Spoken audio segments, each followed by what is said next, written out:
Hello and welcome to another episode of the SME Growth Podcast from Wellmeadow, where every week we try and come up with some useful or interesting stuff for owners and managers of small and medium-sized enterprises. Now, those of you that listened to last week's episode will know that we started interviewing a guest, Rod Plummer, from a local software company, who has a wealth of experience and stories to tell from his journey in business. And it was such a long interview that we decided to break it into more than one episode. So we're going to rejoin that interview now and carry on where we left off with our interview with Rod Plummer.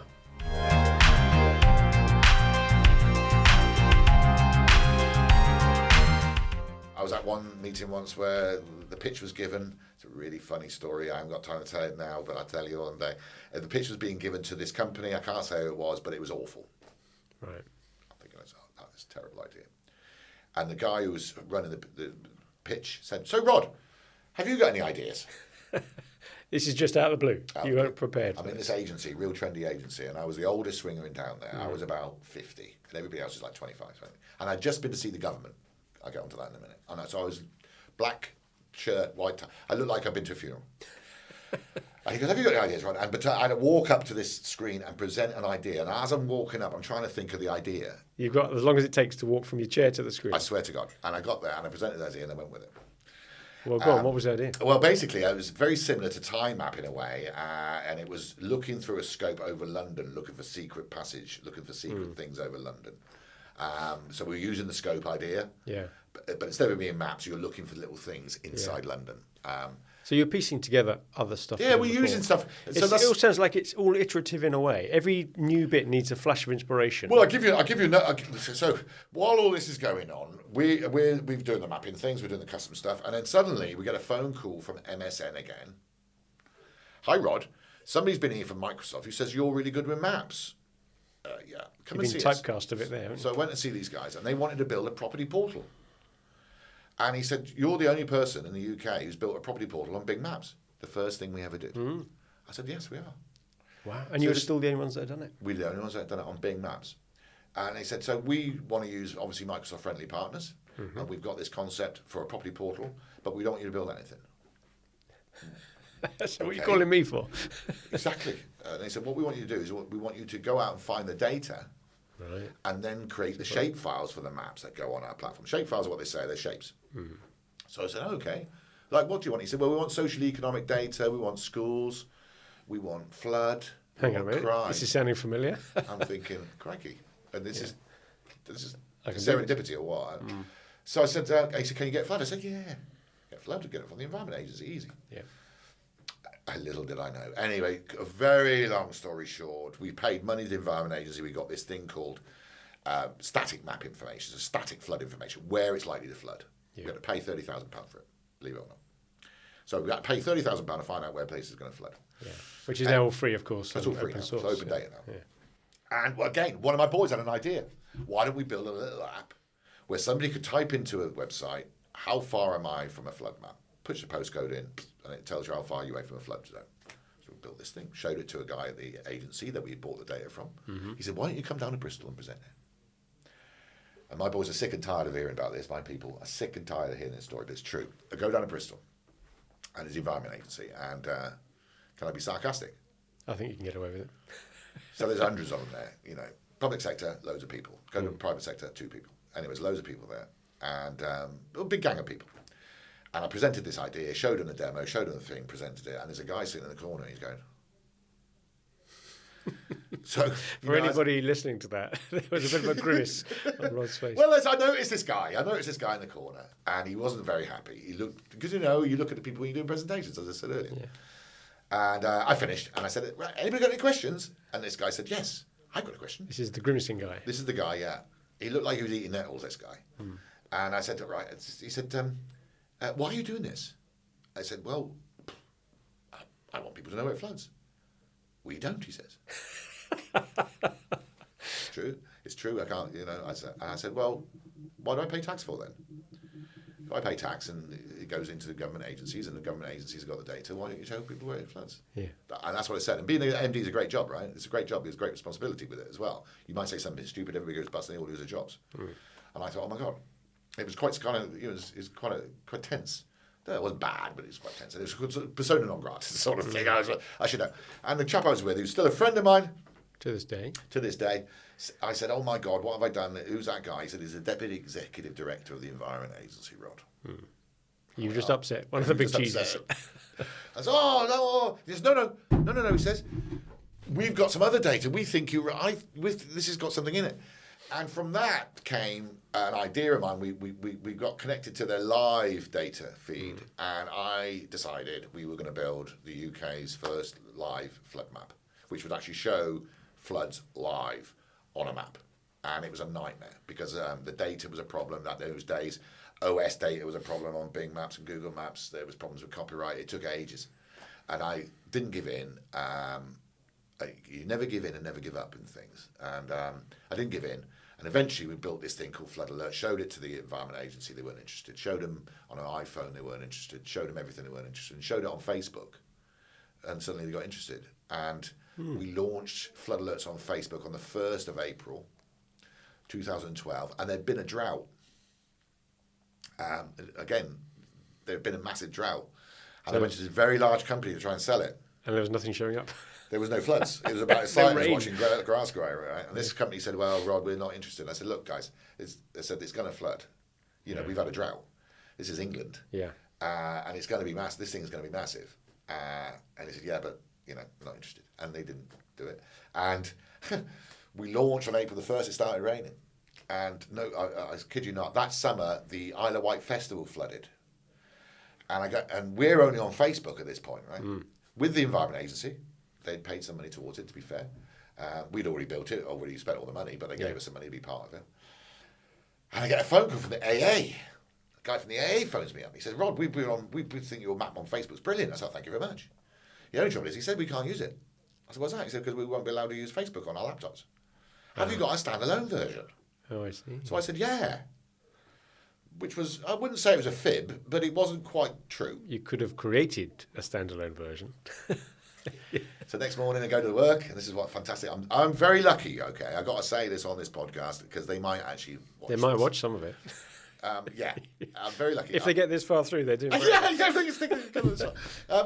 Always hire people that are cleverer than you. Yeah, great principle. Don't hire people that are more stupid than you. In my case, it's pretty easy to find people cleverer than me, but always hire people cleverer than you. And because don't be the cleverest in the room, right? Don't go into a room and start saying your opinions if you're the MD because everybody agrees with you. Things like that. Anyway, I've got really clever people. I walked in the office. I said, "Boys," we were all men in those days, programmers, just me, Tim, and programmers.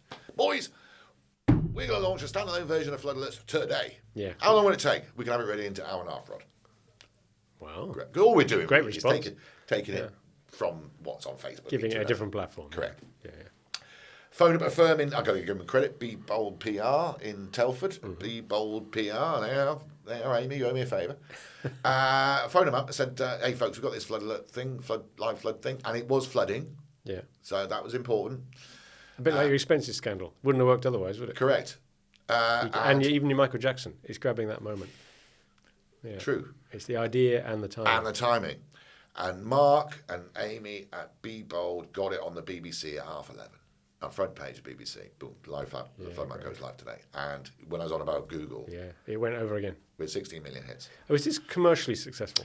At that point, we weren't getting any money. We weren't being paid. Because it strikes me you've done a few, and I was going to ask you about your Bombardier experience as well, having later seen the value that was creating both for them and Network Rail. Yep. At the beginning, you had no idea of that. So how could you possibly have priced that in? You can't have done.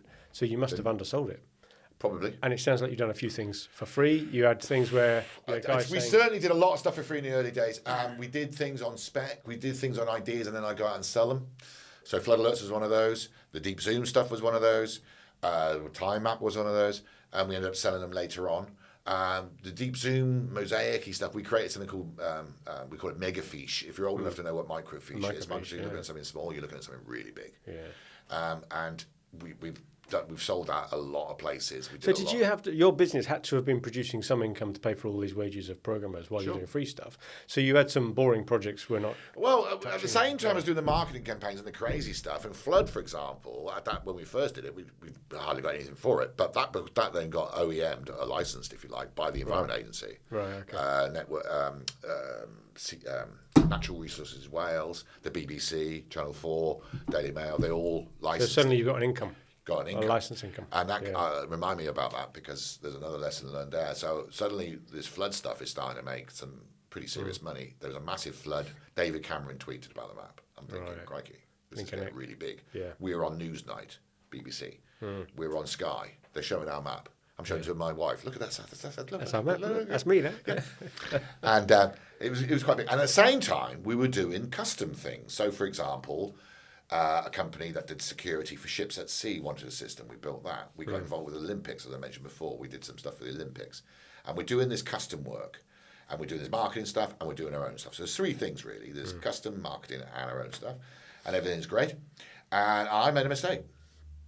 This was 2014, 15. Might be quite wrong on the dates here.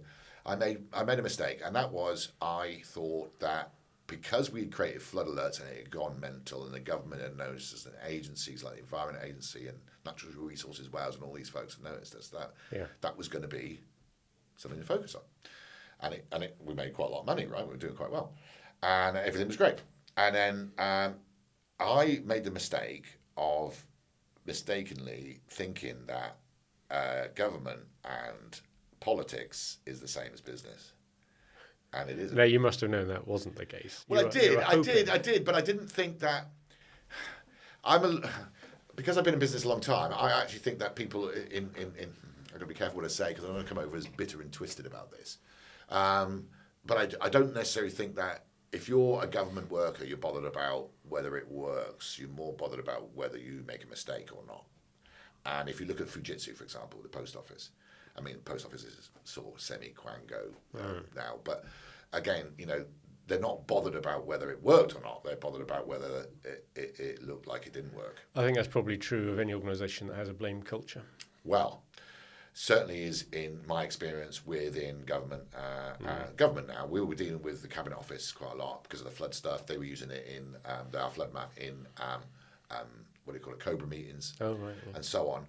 And I say what I think, because I've said this publicly anyway. I think we made it look stupid. We did it before them. And I think once the map became essential, seen as essential, being used by millions of people, somebody in government would have said, who's actually doing this mapping thing? Yeah. Some private company in Shrewsbury. This crazy. Who are they? Shrewsbury, yeah. Who's not Fujitsu, who's not, IBM. Well, who chose them? Yeah. What? And this is what really happened. We still got the custom stuff. We still got the marketing stuff. I get invited down to Bristol, and I was told they copied it, and it's now been copied. It's on .gov. I'll say it publicly. It's as last I've checked, it's the only thing on .gov. .gov is supposed to be open data. Everything's supposed to be open data. I think it's on Big Maps still. Big Maps is not open data. Right. Why is that? I wonder. That's because it was copied, and I made a mistake. I made a terrible mistake. I thought you didn't protect it. We couldn't. We went to we couldn't. We didn't own the data. No. We don't own Big Maps. What we'd done is we'd actually put together something. There was nothing patentable about what you'd done. No. Copyright maybe, but even then. Well, look and feel maybe, but it was basically you're looking at a map. You can't copyright the shape of England. Your copyright. Yeah. So we'd also launched something called Gauge Map, which was river levels, which we got invited up to London to. We were entered into the World Open Data Awards. Me and Eric go up there. Quick funny story. Go up there. I'm thinking I've got no chance of this. We're sitting on the table. I said, "Who are you? Wikipedia." Who are you? I think I might murder you. Yeah. Who are you? Oh, United Nations. Who are you? So this is true. I said to the waitress, we didn't have to pay. I said to go, but there's drinks and everything we had to pay for. I said to this waitress, the drinks were free. That's right. I said to her, "Is it, Heather? Make sure you bring plenty of wine because we've got no chance." And they're announcing the winners, and this bloke, I saw this guy over, and he went. He did just before they announced it, and it was Sir Tim Berners-Lee. Oh wow! The inventor of the World Wide Web. Yeah. And he said, and the winner is Shoothill. Amazing. And I freely admit we had a few drinks by then, And there are pictures on the website of me and Eric, who I have to say looks fine, and I just look completely wistful.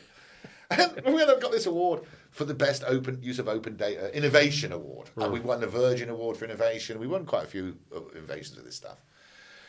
But as I said, I made a mistake because I put too much into it without really understanding politics and the way, I didn't understand. What would you have done differently if you had your time again, knowing what you know now? That's a very, very, very, very good question. I think probably what I would have done at the time was, because when they told us they copied it, they said they needed it for 3 more months because they weren't ready. And I wish I'd said, turn off now. Yeah. But I couldn't because I had wages to pay. By then we were, I can't remember how many people we were at the time, maybe 15, 14, something like that. I don't know, I desperately needed the money, but I realised that I've just lost a packet of money here. But you were getting this license income for its use as it stood before, and that was about to stop because there was going to be the government version. 3 months' time. So I didn't assume that we were going to have it, but I just didn't think they were just going to. But you didn't have tied-in periods. You didn't have minimum contracts. With the GDS, government digital service, they want 6-month contracts. That's how they treat SMEs. And I'll say that again publicly. Government talks about how they want to engage with SMEs. It's rubbish. No. Why do they spend? We find it. You try and bid on portals and stuff. It's all the big companies get it. Yeah, of course it is. They want Fujitsu. They want all the big guys. Because you're never going to get sacked for buying IBM philosophy. No. Why would you go? I think the other thing is they look at your turnover and they go, well, they're Too small. risky. They go bust. He's a nutcase. We want to spend 10 million on something that costs 500 grand because they don't care about value. It's not in their interest to care about value. It's my interest. When I buy something with my firm, I'm looking at value for everything, right? Because if I go overdrawn, I go bust. If you're the government agency, the government just gives you more money. Yeah. You can't go bust. So it's you said you're going to come back and talk about licensing as well. You should remind me about that later. What was the lesson you learned about licensing? Yeah, well, you've done too much. Basically what happened was we put too much effort into it, thinking that we were safe. And because it had gone viral, because it had gone mad, we launched GaugeMap, and we tried to sell GaugeMap as well to the Environment Agency. And I had a crazy idea there that we'd put every single river level sensor in the country on Twitter. And we set up 4,000 Twitter accounts, which you can't do, by the way. Twitter will stop you doing it, or did stop you, or certainly stop you now. And we tried to do it, and it wouldn't work. We went to Twitter. I sent a video over to Twitter saying what we were doing. And to be fair to Twitter, they helped us. So the levels, the one in Welshbridge was tweeting its levels all the time. Yeah. Went completely crazy. Everything was going great. And suddenly, I'm in a situation where we've lost a load of... I'm going to get back to your licensing question. I'm just trying to think where I mentioned it before.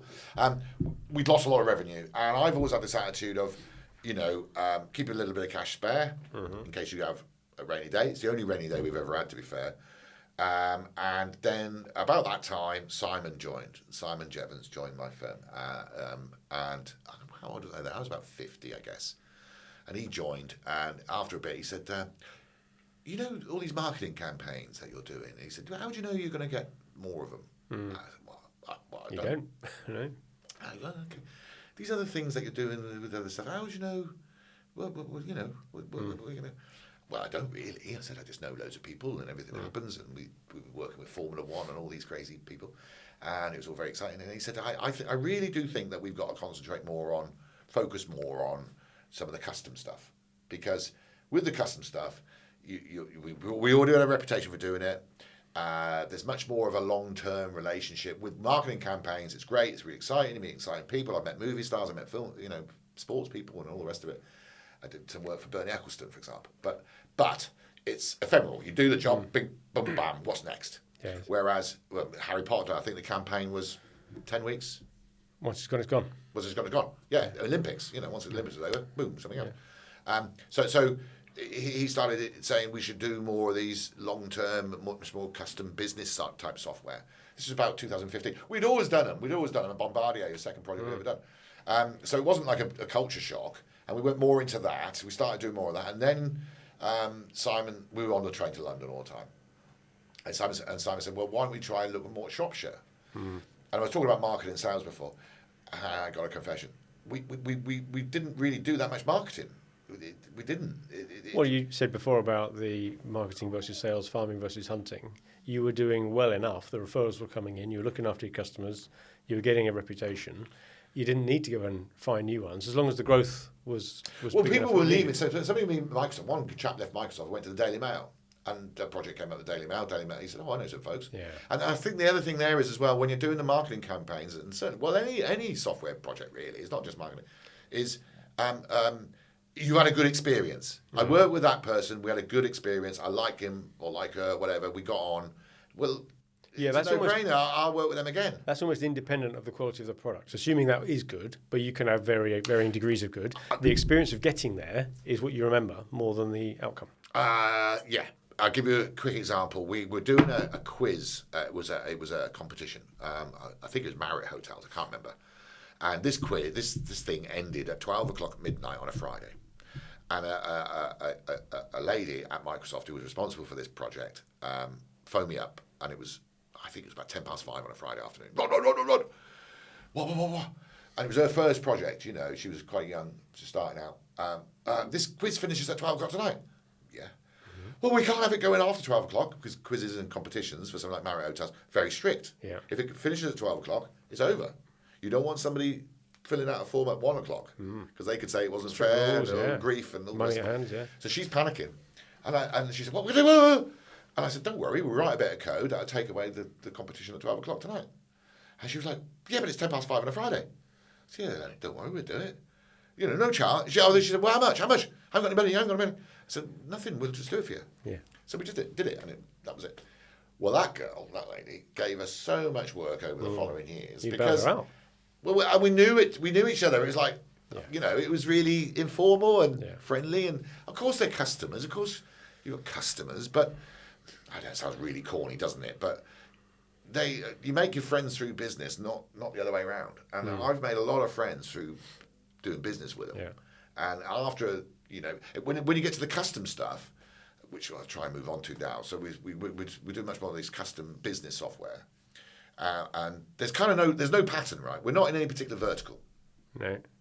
So we're not in, you know, construction or aviation or whatever. No, your specialism is around the techniques that you've perfected over iterative development of ideas. Correct. They all started out with some wacky ideas that maybe didn't proceed, some that did, found a bit of success, that led on to the next idea. Because by and large, it sounds from your stories as if you found an opportunity at the right time where what you had happened to fit. So it's kind of the three. There was definitely an element of that. Yeah, let's be fair. I mean, Flood Alerts was launched during a flood. Yeah, Great timing. Michael Jackson, the expenses scandal, the Olympics. You're doing all these Olympics, things. The political expenses, even the river level stuff went crazy. Rory Kelton-Jones, remember, doesn't retweet about that. Great. So there was a little bit of that, bit of luck. You know, I heard this phrase once: "The harder I work, the luckier I get." You know, I think that's true. Yeah. With the custom stuff, Gary Player. People was it really? Well, I think it's been misattributed to Gary Player. Oh, really? But people say it was him. Yeah. Didn't know that.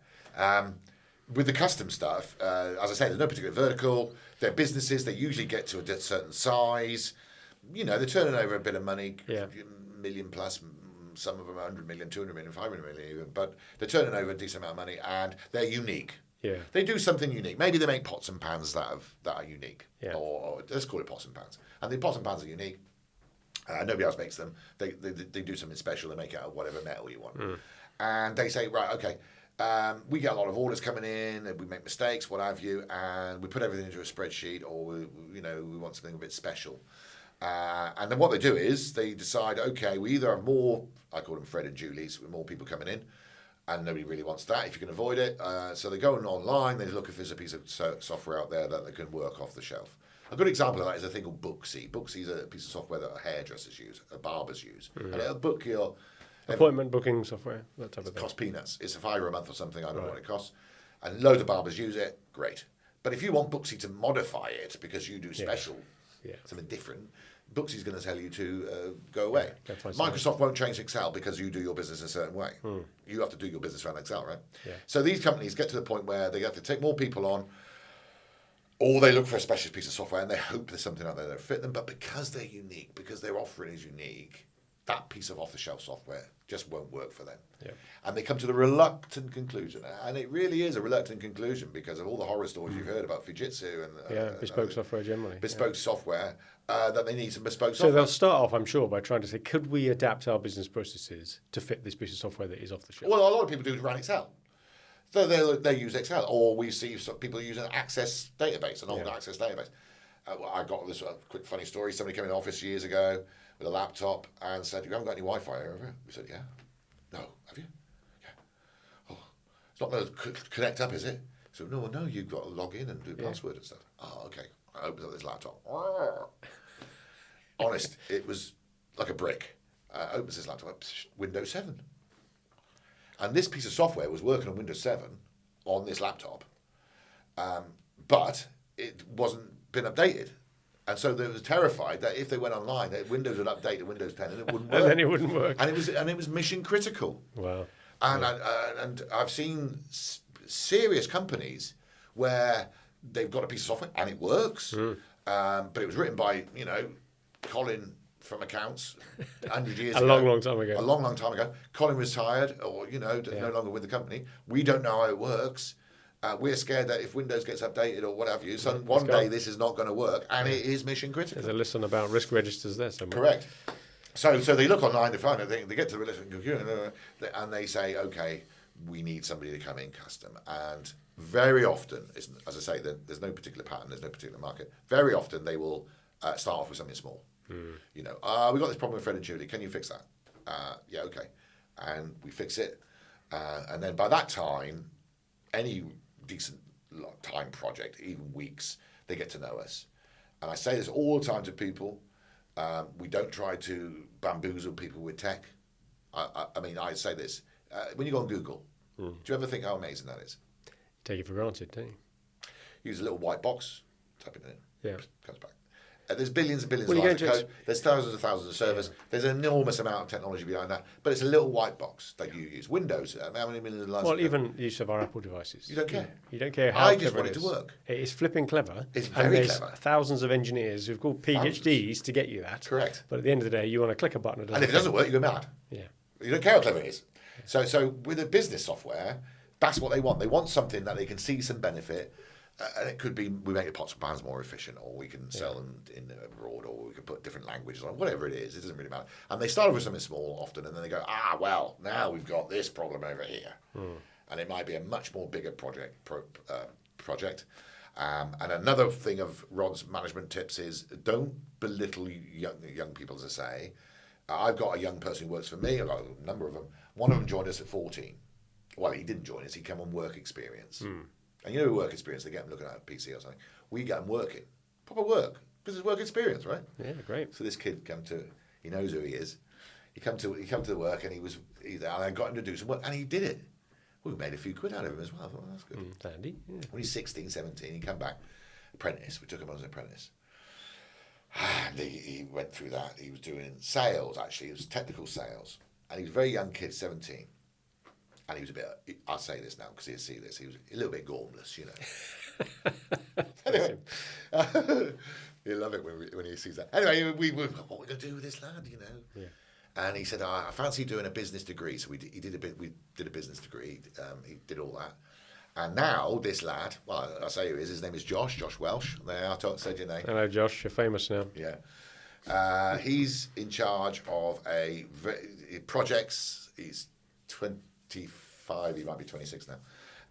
And he's got 8-9 years experience. He's very important in the business. He's and I love him very much, right? So we've got people who are young people who are handling projects, and this is why I really believe in apprenticeships. I can't stress enough why I believe in apprenticeships. I feel that sometimes we're failing our youngsters, pushing everybody into university. That's what I think. Even there's a good example there where if Josh happened to express an interest in programming and all the bits that you do that he was good at, he may well have been encouraged to go to university. Oh, well, I don't say. We need doctors, right? We need opticians. We need people, and I'd like my doctor to have a first-class degree from Oxford in medical matters. Personally, that's what I'd like. But we don't need. I feel we don't need everybody with a degree, because what it does for me as an employer, for a start, I don't even look at CVs these days. Really, I'm just trying to find out about the person. Because everybody's got a degree, right? So we've had programmers come in for interviews. We had one lad once, and he spent £50,000 on his college fees. We interviewed him, and we asked him some technical questions. He got them all wrong. Right.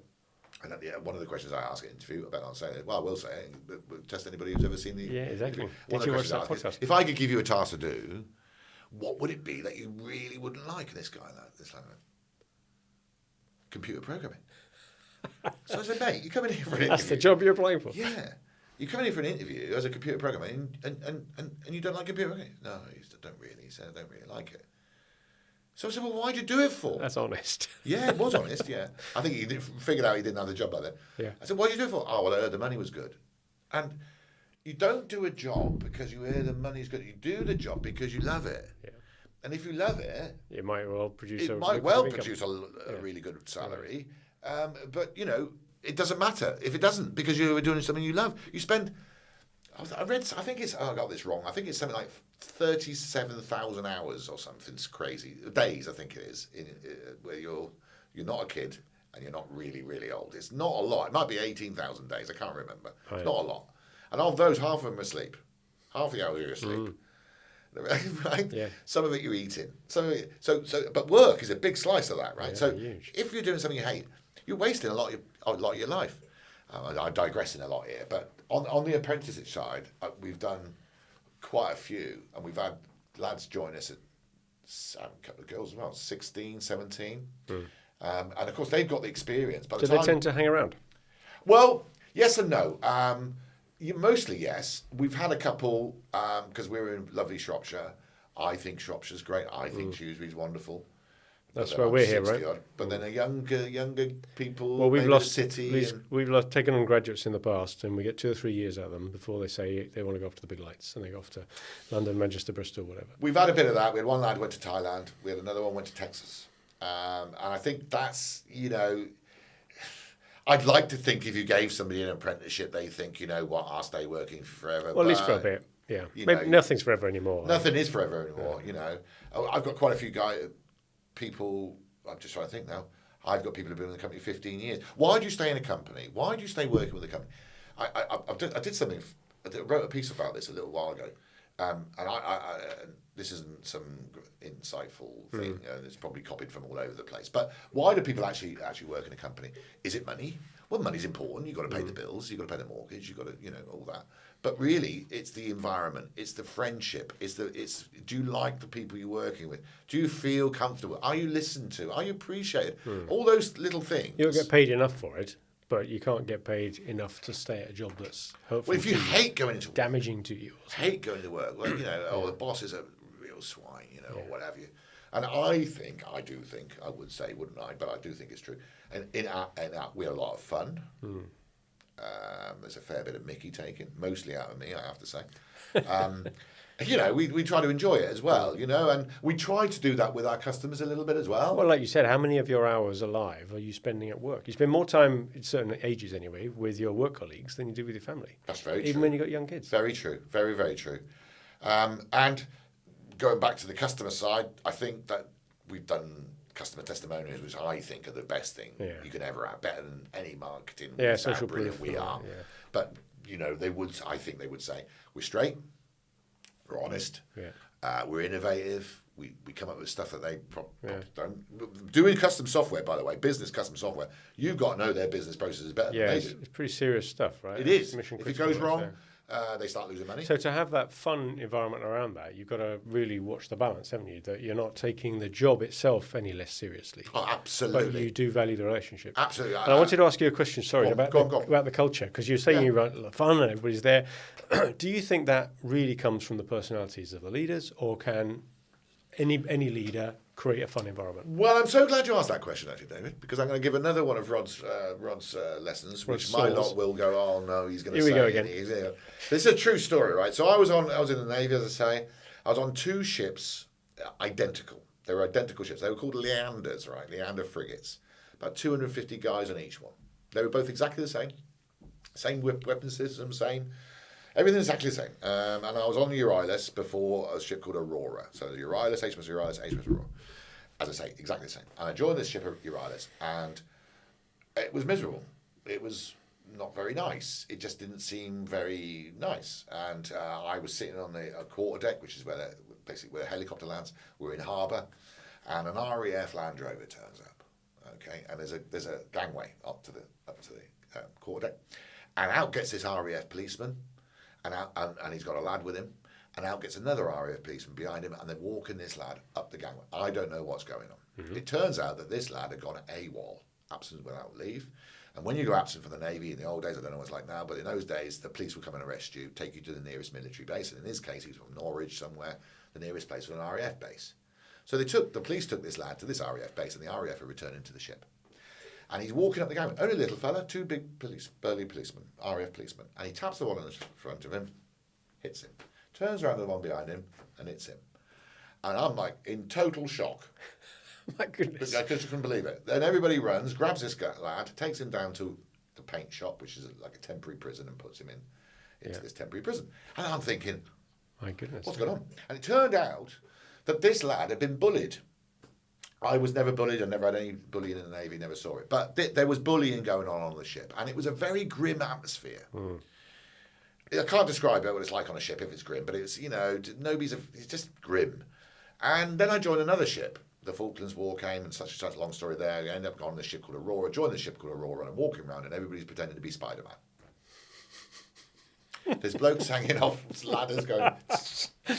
There's this silly stuff going on all over the place. It was just real fun, loads of mickey taking. Everybody had to carry around a little beer thing. If you didn't have it, you had to buy somebody a beer. So everybody was carrying.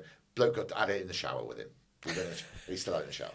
So it was really silly, funny, and all that. And I'm still friends. I'm very proud of this. I'm friends with a lot of guys from that ship today. Mm. I'm not friends with anybody from Uranus. None of them. And go on. What's the difference? What's the difference? There's two ships.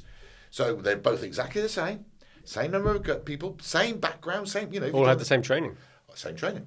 The difference was the skipper, the captain of the one ship, was a martinet, strict, miserable person. Yeah. And the skipper of Aurora was a good officer, somebody who could inspire his troops and inspire his officers the same way. Do the skippers get to choose their senior team? No. So what's really interesting about that is that one person at the top can influence probably each other's senior teams. If you just switch the senior teams, they could have then adopted that. If I said to you, Virgin, you think Richard Branson. What's Richard Branson's persona? Richard Branson's persona is a nice guy, isn't it? I guess people sort of are warm to him. I don't know champion of the underdog, maybe trying to quality, Virgin Air, and all that. Great. If I said Rupert Murdoch, the opposite. Yeah. So I don't say anything wrong about Rupert Murdoch. I don't want to get sued by Rupert Murdoch. I don't know anything about. Well, we all have there's a persona we know about, don't we? From Succession. So if the person at the top is going to be miserable and strict or nasty, that means I believe that people a little bit lower will be nasty. Will be nasty. They mirror the behaviour. And do you know what fascinates me as to whether it actually changes the personality of those people in a semi-permanent way. Which so people? The next layer down. So if we took that thought experiment I just had of switching the senior teams beneath the skipper, I wonder if some of that behaviour had been so ingrained and between themselves they reinforce it that even when given a new, more enlightened skipper, probably take a while to change anyway. I suppose I'm giving a kind of bad example because it is the Navy and the Navy's got the military discipline, so you can't argue, right? But it's a great case because it's a control, isn't it? All the recruitment of everybody else on the ship is done the same way. The boats themselves are the same. The training is the same. Yeah. But you see this in companies, don't you? You see companies and you think they turn over a lot of people. Yeah. People move, join, they leave, and you think, well, why are they leaving all the time for? Why are people leaving all the time? You can't run a business nobody leaves. We've had people leave, Funny enough, we've had people leave. I've had this a couple of times. When they want to come back. Yeah. And I say, yeah. I do. If you leave a company, some people don't, I know. Some managers think, he left. Never have him back. Yeah.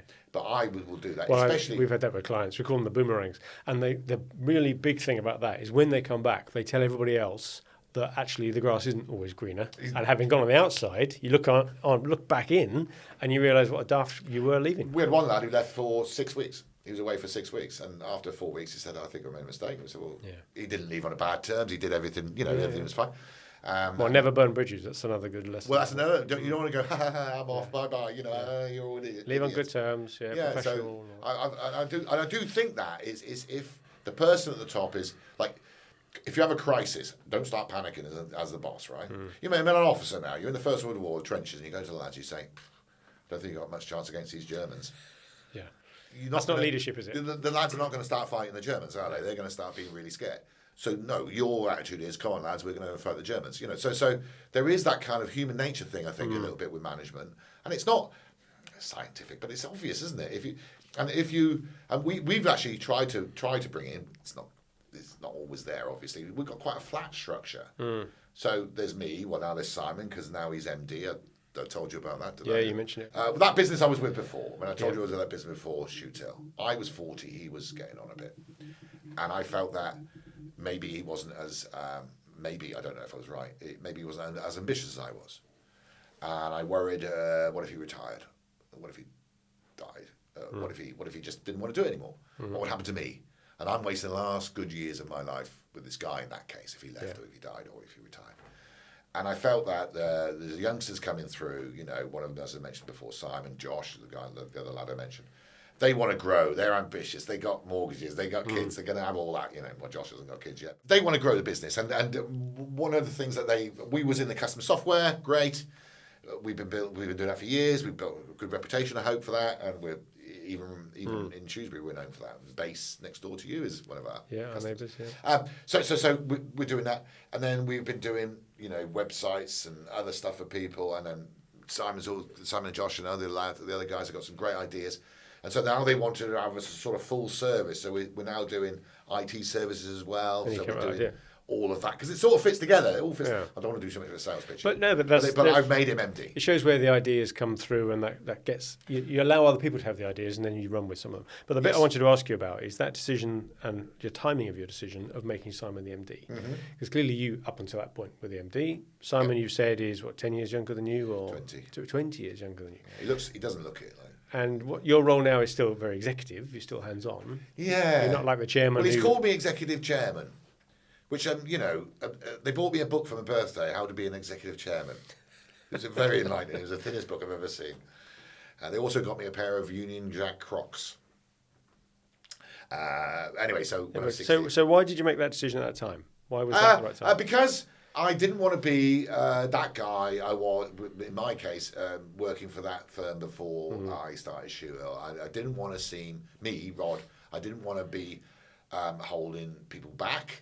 Obviously, we're not going to go and do something crazy without thinking about it. But I felt that the youngsters want to build their own things, and I felt that if I stand aside and try and let them get on with it, and I've had that attitude as well. And have you stood aside, really, if you're honest with me? I think Simon would have to answer that. I think I'm not stood aside. I like work.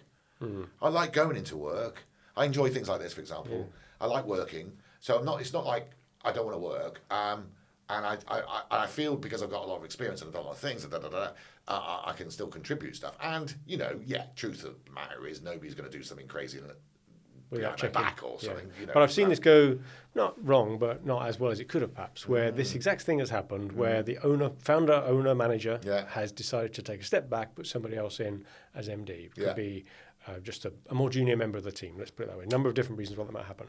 And where it's gone not well is where they still have a back channel of communication from anybody with a grievance against the new MD or a disagreement of their ideas. They go to the previous owner manager. Well, without question, I'll say this to the camera so everybody can believe me, but without question, we've not had that. I think Simon's is a good manager.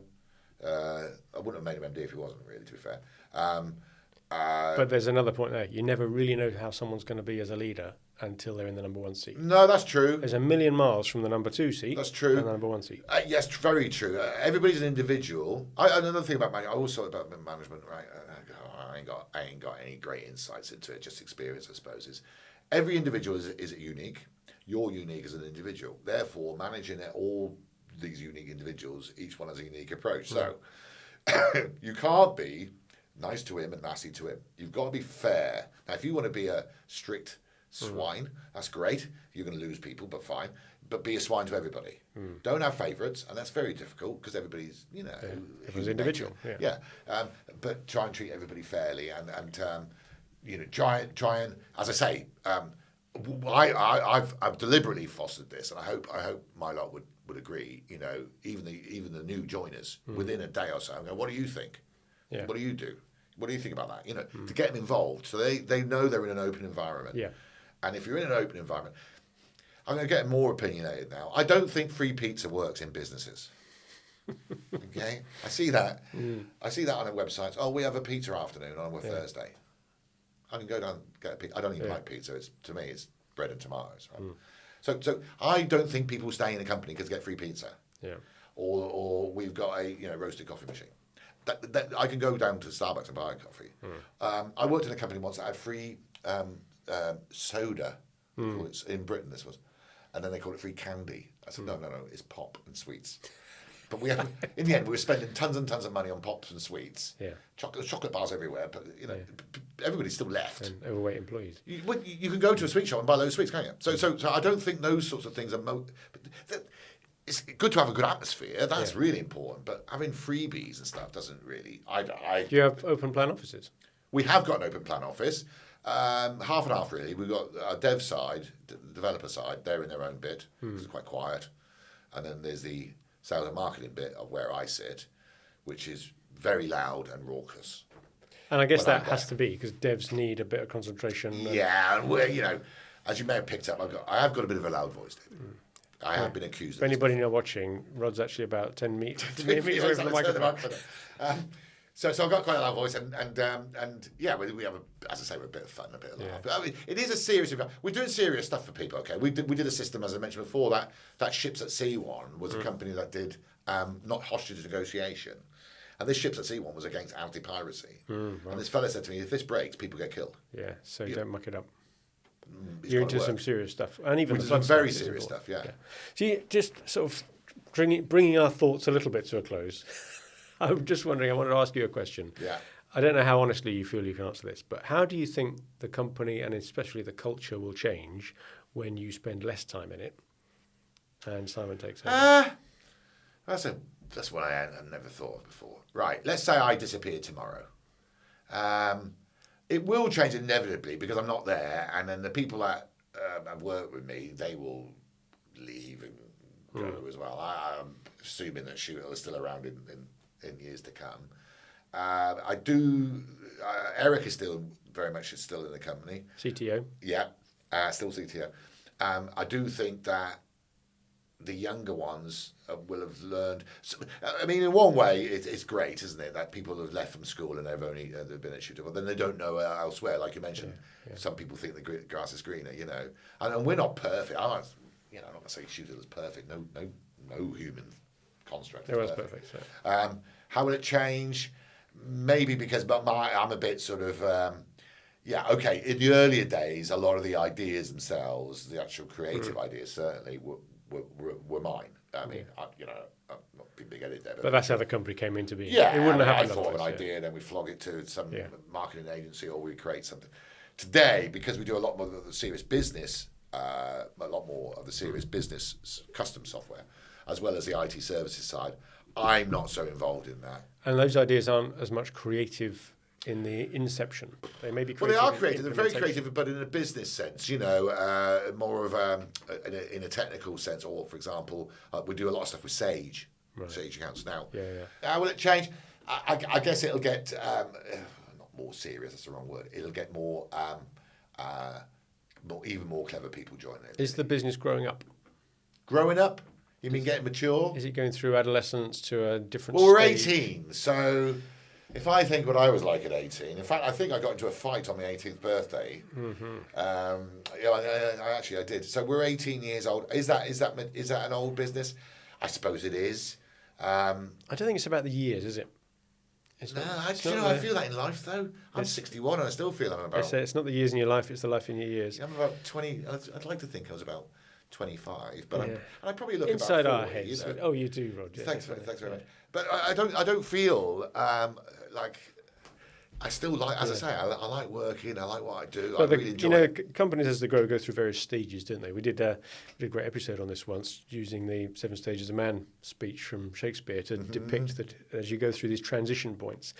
And so as it grows, certainly in terms of number of employees and type of work you're getting, you go through these sort of knee points where you need to change the style. And sometimes it comes along with a change of leader. And I'm wondering, where do you think you are in a sort of, if you zoom right out, using your metaphor, where is Shoothill now in its broader journey? I can give you a really good example. I went to college in Chicago, as I say, and while I was there, I was introduced to a book by James Moore, founder of Intel, and who come up with Moore's law about CPU. Every 18 It's a book months. called Crossing the Chasm. Yes, I've read that. Got it on the shelf outside here. Have you? Yeah. Have you really?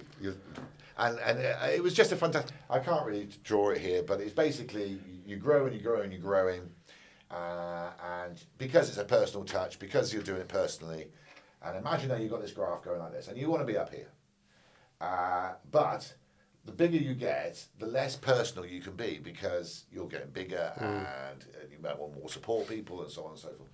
And so there's this chasm that you can fall into, but you want to jump over that chasm to get into the. I'm simplifying it massively there. Right. I would say that we are, as a company, because of the other stuff that we've introduced, in the last few years, like the IT services side, like the custom, all the stuff that we do, we are taking that leap, and we're leaping across. You're in midair. Yeah, midair. I think we're midair, but we've got a little bit of a ladder. It sounds like you may have just landed. Really, you're winning work now that doesn't rely on you. Yes. There comes a point on that chasm where suddenly the chief exec is no longer interviewing every new starter. Well, just started a new person started this week, and I only met him when he joined. See, I think that's the sign you've landed on the other side of the chasm. And if the work you're winning now isn't all from you, without question. Obviously, I'm still the face of the company, but seriously. They were very keen that you were the one who came on this podcast. Well, they were, weren't they? Yeah, they were. Threw you under that bus. Next time it's going to be one of them. Yeah. They did throw me under the bus, but yeah, definitely. I mean, there's customers. We've got customers, and I will, who I say hello to. Yeah. And one of my questions is, how are you getting on? Are they doing a good job? And we did an event. A couple of months back, I did a speaking slot, an event, and I had a couple of customers come. They turned up. They took the time out to come, and but two different. One was an app. We built an app, and the other one was a piece of software for engineering to do with electronics and so on, to do with recharging cars actually, and two different things. And they took the time out to come, That's nice, which is really nice of them. Yeah. And all I said was, well, fellas. I had nothing to do with either of those projects, by the way, and I didn't sell either of those projects, and I had no influence over those projects, and not even any of Rod's brilliant ideas went into those projects. And I said, fellas, what was it like? And both of them said the same thing, I don't want this to be a sales pitch, and it's not a sales pitch, but I think people will say, we go the extra mile, we do stuff that they didn't think. Hopefully that's a common message, though, for companies like yours that have really built a reputation. That means that the work comes in through referral and recommendation, which for service businesses is 95% of how they work, right? Yes, absolutely. People don't Google, I need a custom software provider. You beat me to it. Back in the day when we were doing the Smurf maps, and we were doing the anti-hostage, the piracy at sea thing, and we were doing the flood stuff, flood warnings.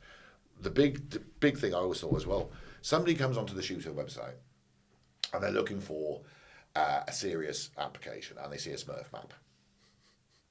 So, or conversely, somebody's looking for a Smurf map and they see an anti-piracy system. How does somebody find us? How does somebody look for us? And people don't necessarily type into Google, I don't think, custom software development. They might. But I think people look, say... Your experience isn't borne out by that. You know where you got your work from. Often. Mostly, a lot of the time, people go software developers, Shrewsbury or Shropshire or West Midlands or. But you're more likely going to ask your business colleagues or someone you know that you've respected their output. Who did that for you? Or who do you know? So, for example, there's a company, I can't mention the name, they've been using us for years. A company spun off from them, and they've grown as well. Well, the two MDs know each other anyway, and this firm knows what we've done for this firm, and they're saying, right, well, we want something. Right. It's different, but it's something similar, and that happens. And then I do say this to people, don't I? I say, look, don't believe my opinion. I mean, I'm going to say Shoothill was brilliant anyway, aren't I? I'm going to say that's your job, right? It's your company. I would say that, wouldn't I? But if you've got customers who will say what I'm saying, like they are fantastic, they are wonderful, they are really easy to work with, all those good things. What more do you need? Well, if you've got a company where your customers don't say that, then I wonder how your company is going to survive at all. Well, you know what? I've come across firms in my day over the years who think that they can. I'm pinching this from Abraham Lincoln. You can rip off some of the people some of the time, but you ain't going to rip off all the people all the time. And you only get one chance to rip somebody off. And once you've done that, you're not going to ever get it again. Yeah. And, you know, it's a bit like when you go into a pub in it and everybody says, you know, that fellow over there is a bit, you know. Yeah. And then somebody else says, you know, that fellow, oof. Yeah. You know, one bad thing they did once a long time ago. But 10 times people tell you something that fella's bad. He probably is. It's hard to recover from a bad reputation. He probably is. You know, and it's the same thing with business, isn't it? Yeah. I'm not saying we're perfect. I'm not, but I don't think there's anybody out there. I like to think I don't think who would say that Rod Plummer, he's just done an hour talking to I don't know how long I've done here, and everything he said was a pack of lies. Because it's not, everything I said is... It comes across as very genuine. Closing question then. If we, I presume the SME Growth Podcast is still going to be around in 5 years' time, right? Another 250 episodes to go. If you come back on the podcast then... If I can come back on the podcast then. Well, there's a standing invite now, 5 years' time. Okay. What would you like to say about where Shoothill has got to? Well, okay, so we started out being national, particularly London. Then we went international. We did stuff in the States. We did stuff in Australia, and then we've become back to local, if you like.